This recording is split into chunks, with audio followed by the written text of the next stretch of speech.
to give you a little walk round. So, like I say, bought GSX-R750. It's the L0 model from 2010.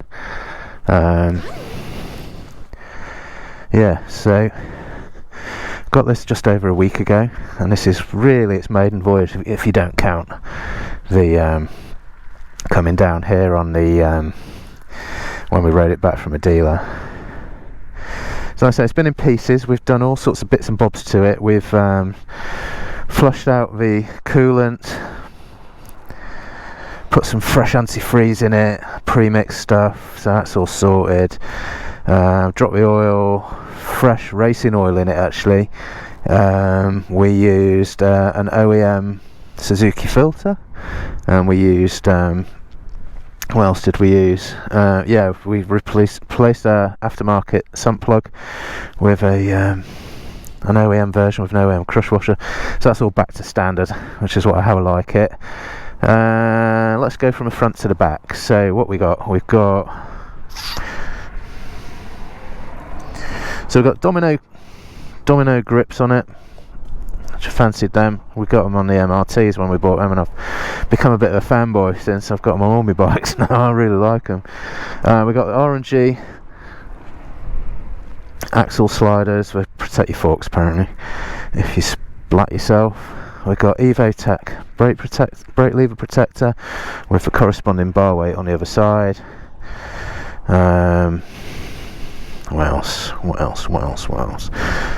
Changed the front pads. We've got SBS track day pads in there now, just bedding in nicely today, and yeah, I've had to use them a couple of times when people have hoiked the brakes on them. Yeah, they do bring it to a stop quite well. We've got they've put Yoshimura stuff on, so I've stuck with the theme. I quite like it. Yeah, so I've got myself a little sock for me master cylinder, whatever you call it, a little reservoir. That's Yoshi as well. Did have a sticker on here in the theme of this carbon fibre sort of stuff, which I really don't like, so I took that off. That's come off fine. I might take that off as well, but I'm just a bit nervous about what I'm going to find under that. Quad lock charger with the mount that goes through the bolt, just expands into it. That's wired in, chase the wires through into the back, so that charges my phone as we're going along, which is nice. We've put GB Racing engine case covers on it, which is again quite like that. Swapped out the end can. It had a lec tack. It looked good actually. It had like a carbon end can, and you know, it actually looked alright. Still got a cat on it, as you can see, but like I say, 25th anniversary versions of this particular model, and I say because it's from 2010. The first ones were out in 85, just for my maths.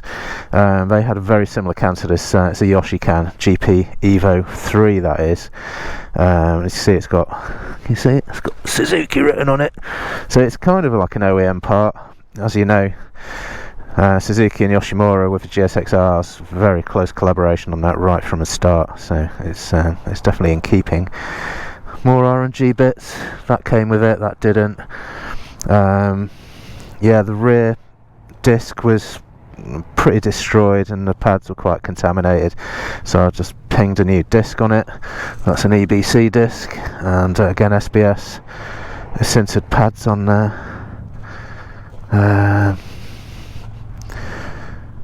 And then the pièce de la résistance is this bad boy.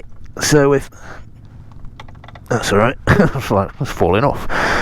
Yeah, so I've gone with a Translogic quick shifter, and it's beautiful. It's working really well. I think I just need to raise that pedal up just ever so slightly, so I need to just shorten this just a tad, but I've got a bit of adjustment on that which I can do that with, so that's fine. But I think I'll do that. It's not too uncomfortable, but I think just as a, you know, a fine-tuned sort of scenario, I could do with doing that.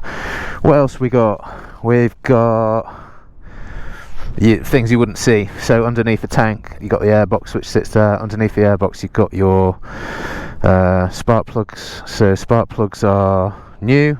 I've put some new ones in, so I put some Iridium NGK spark plugs in, which I think are pretty standard for this bike anyway. And what else? We did a new air filter. It had a high flow, one of those cheap shitty things you got off eBay on it, so I got rid of that. Like I think I said earlier, I was trying to get a K&N filter for it. I had a mission trying to get hold of one. They were going to take forever, and I just wanted to get the bike back together and have a little ride on it, so I sort of sod it. So I bought one off OHA Motorsport. Could be wrong. Anyway, I'll put it on the screen. They do a filter. They don't tell you what brand it is, but we do say that it's a brand which does OEM filters for, you know, various manufacturers. So obviously it's reasonable. So I purchased that. It was a lot cheaper than the K&N, so I shoved that in there. Might put a K&N in next time I actually pull the bike apart. Might pick one up in the meantime, so it's just sat on the shelf ready to go if I do pull the bike apart again.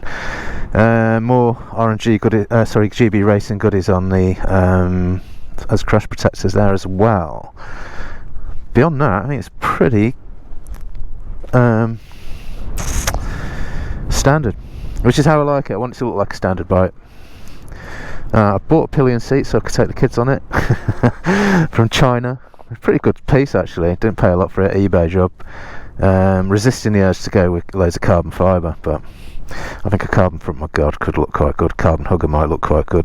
Maybe carbon heel. I don't want to do it. I just want to keep it nice and standard. It's not for performance in my case, because I wouldn't see the benefit.